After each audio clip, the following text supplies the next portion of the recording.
The reality of the situation is that most OnlyFans chatters are awful, terrible fundamentals, terrible chatting strategies, and they only get by on the traffic and the traffic quality and the attractiveness of the models of the agencies that they work for. Most chatters, 99 out of 100, are terrible and would not make any money at all if the rest of the infrastructure was not there to support them. Now, can we blame them? Is it their fault? Maybe, maybe not. The reality is they probably weren't trained properly. And even if they were trained properly, okay, quality work requires constant monitoring. And not only does it require constant monitoring, it requires a consistent commitment to improvement. You must be committed to improving every day consciously. You must go into your day and think, how can I improve today? What can I do better today? How did I fuck up yesterday? What should I do next time to change that? That is how champions are made. And in my organization, at least, I want to foster the development of champions. And in this video, I'm going to give you 6 reasons why relentless improvement is the bare minimum for my chat team. You can run things differently if you want. You can rely on your technical expertise and your traffic. You can rely on your big booty Instagram influencer models. Best of luck to you. But for the rest of us normal folk that don't have access to those things yet, then you are going to have to dump all that responsibility on your chat team. However, they can step up to the plate. They absolutely 100% can do it because that's where the money comes from, is from the chatters.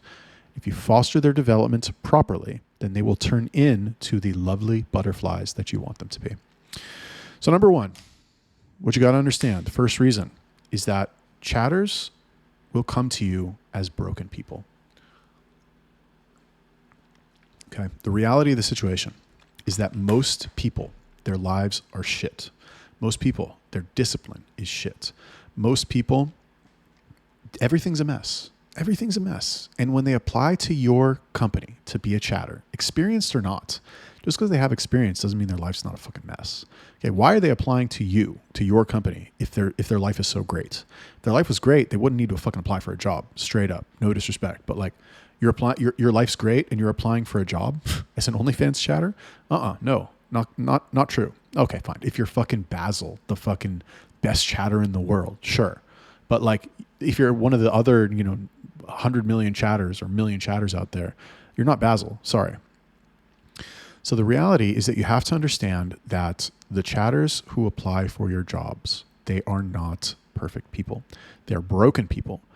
And when I say broken people, I mean that there are areas of their lives that are in shambles, whether it's their health, whether it's their finances, whether it's their personal relationships, whatever it is, their shit's fucked. Okay. And you need to understand this coming in, that they are not going to perform perfectly because their lives are fucked. Now, if you patch those holes, if you fix those areas in their lives, that requires them to want to fix those things, and that requires them to understand that a vehicle for fixing those things is the job you are offering them. But you have to understand that they're broken. Okay. Number 2, they have no positive influences on them. So you have to step in and you have to be the positive influence. Now, you could really say this about anybody. Okay. Anybody on the planet. Like, most people aren't consuming self-improvement content. And if they are consuming self-improvement content, they're doing it as a form of mental masturbation. They're not actually practicing these things. Most people don't work out. Most people don't fucking work on their business. Most people don't strive every day to be better than the day they were before. And even if they are doing all those things, even if they are, there are still areas in their lives where they are lacking. Now, an area that guaranteed to be lacking from somebody who's applying for a job as an OnlyFans chatter is the area of finances. Number 1, they wouldn't be applying for a fucking job if their finances were great. They wouldn't need to apply for a job. They would have a business. They would have some other method of making money that did not require them to go and work for somebody else. So that implies that they do not have many, if any, positive influences on them that they are taking seriously, that they are compelled to listen to and implement their advice daily, with no option for not implementing it, because if they don't implement it, they'll get fired. And that is where you come in. Okay. Sales, chatting, whatever, any kind of sales is self-improvement in disguise. Door-to-door, phone sales, I don't give a fuck, because in order to actually make it work, in order to get through the no's, in order to get over the rejection, in order to learn the skills, in order to succeed in the uncompromising environment that is commission-only sales, which OnlyFans chatting is, or it should be, unless, I don't know, no disrespect, but like you're paying your chatters hourly, then you're not doing them any favors. Okay. Anyway, you are in the best position to positively influence them. Actually, that brings me to my third point, which is what I just said. You are in the best position to help them improve their lives. Now, what I said just now is that they have no positive influence, and it has to be you. You have to be the positive influence. You have to be the one to tell them to dig deep. You have to be the one to tell them to set goals. You have to be the one to tell them to do the right thing, to be professional, to be mature, to show up on time, to communicate all the things that a fucking normal, high quality human being will do. They don't have anybody else telling them that, because if they did, they wouldn't be in the position that they're in. Number 3, you are in the best position to help them improve their lives. Now, this assumes you pay them a fair wage. If you pay your chatters fucking $1 an hour plus 1%, like, okay, you're probably not in the best position to help them. You're probably ripping them off. But if you pay them, okay, what I recommend to pay chatters, holy shit, it's 5:00. What I recommend to pay chatters is a high commission for the sales that they make. No hourly, you get paid a high commission. And if you sell, the more you sell, the more you will make. And not only that, I provide bonuses for my chatters. They have daily sales goals. If they hit their daily sales goals, they get bonuses. And they're achievable. I'm not stingy with the bonuses. Like, I'll gladly give you bonuses. I have bonuses for over $100 per day that you can earn as a chatter. So like, I want you to do a good job. I want you to condition yourself to achieving. And I want you to strive for those goals. Anyway, you as the agency owner are in the best position to help them improve their lives. I guess financially is really what I mean. If you are paying them a, sizable commission to get the most out of them, then, you can help them buy that car. You can help them pay for their medical bills. You can help them fucking, support their family or buy shit for their kids or like whatever, You can help them do all that. And nobody else is in a position to do that.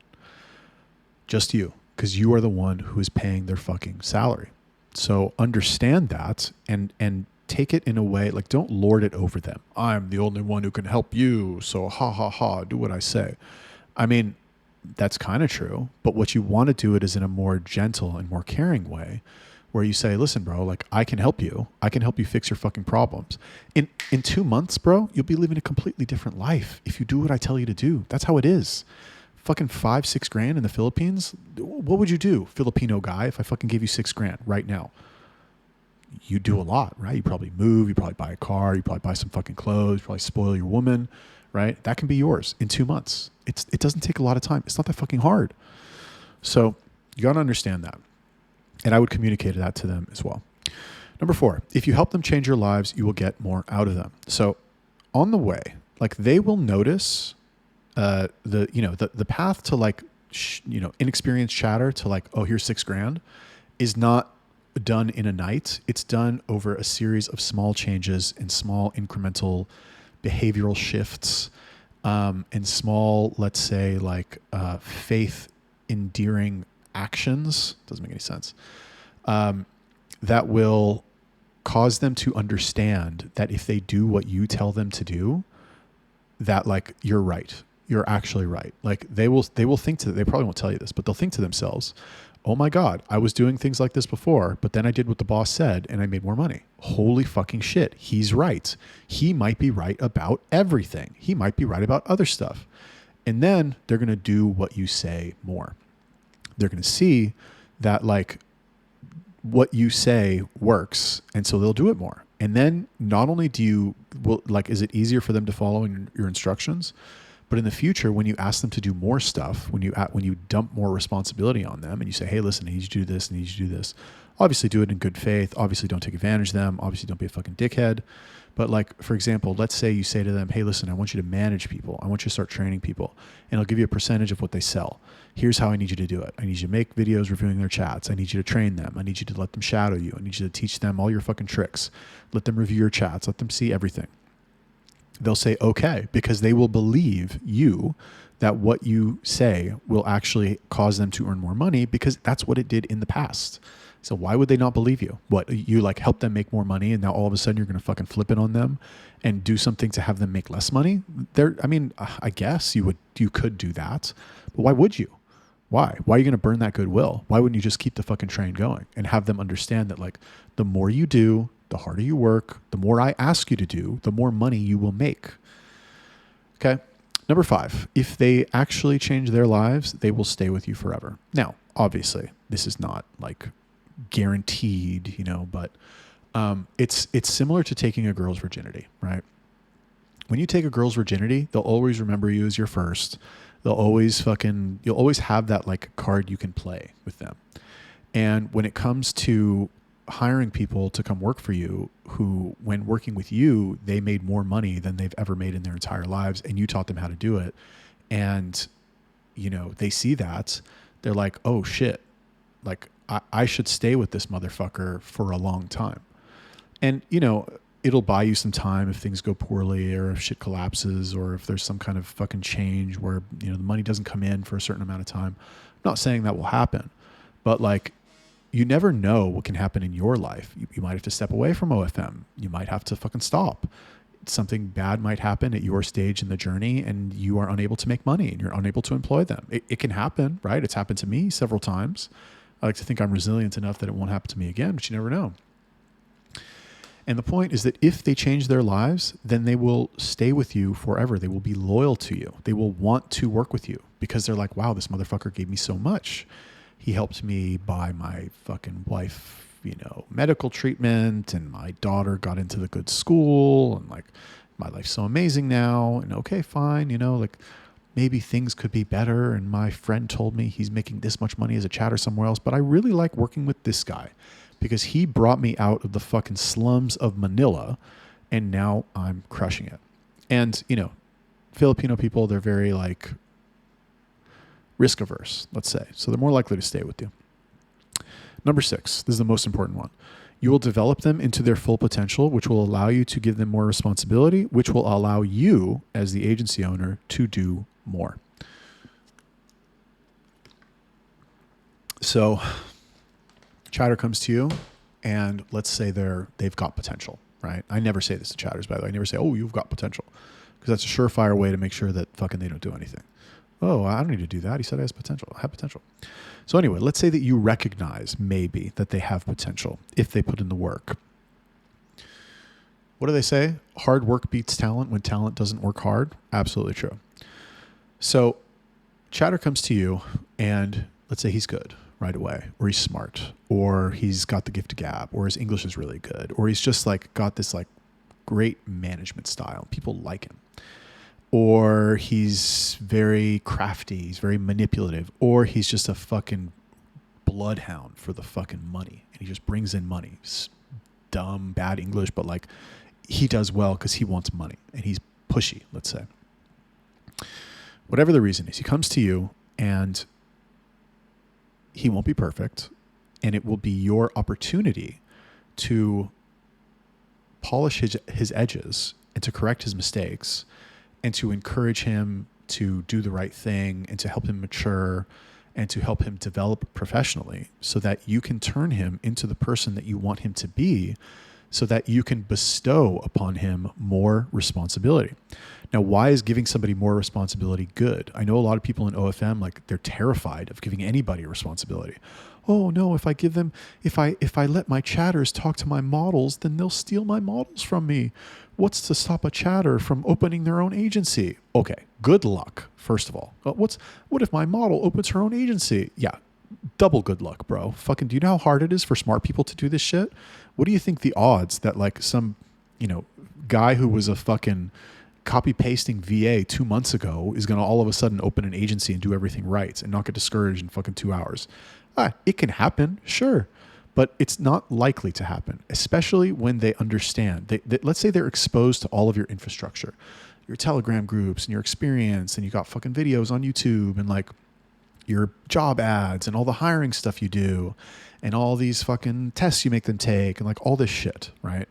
They see all that and they're like, well, fuck, if I have my own agency, I got to fucking do all that. They're not going to do it. Bottom line, you got nothing to worry about.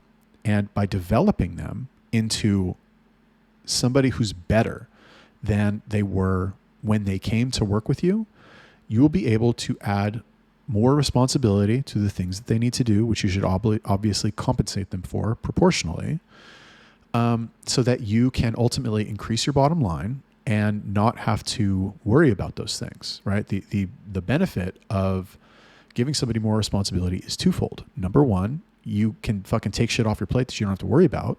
And number two, you make more money, right? If I have, I'll just, simple example. Say I hire a chatter and he's good. And I'm like, okay, work for me for 2 months, consistent numbers, good head on your shoulders, smart, eager, available, professional. Okay, you're a manager. Congratulations. And then new people that I bring in, what's that going to allow me to do? Let's just say, theoretically, this is the dream. Let's say theoretically that manager can train new chatters to sell for $250 a day minimum, right? With good fundamentals, fine. Not perfect, but like good enough. If I know that I can take a new chatter and put them through 5 days of training and assign them to this guy, and he can take them and he can have them selling consistently $250 a day, fucking without much monitoring, how many fucking chatters do you think I'm going to hire? Unlimited, ultimate fucking nonstop chatters. And not only that, I'm going to take whatever he is doing, his skills and his fucking way that he figured out how to do that, and I'm going to replicate that. I'm going to systematize it. I'm going to have everybody do it. I'm going to fucking have a chatting agency and fucking, take orders from fucking agencies to like, manage their models and shit. Like, and all of that is going to be much more money. That's going to increase my bottom line. And then eventually you find managers for that and you fucking promote people from within and you fucking take that responsibility off your shoulders, and it just grows and grows and grows until you're, fucking chilling on a boat somewhere with Jeff Bezos. All right. I haven't quite figured that out yet, but you get the idea. You give people, you identify talent, you identify hard work, you see who's fucking eager, you see who wants to win, you see who's motivated, you give them more responsibility, you test them, you allow them to do it, you guide them, you help them, because it's not just like, okay, you're a manager, good luck, here you go. No, they still need management. You still have to monitor them. You still have to correct them. They're not perfect. Fucking dude started 2 months ago. Like, he's going to make mistakes too. He's not going to be the best manager in the world.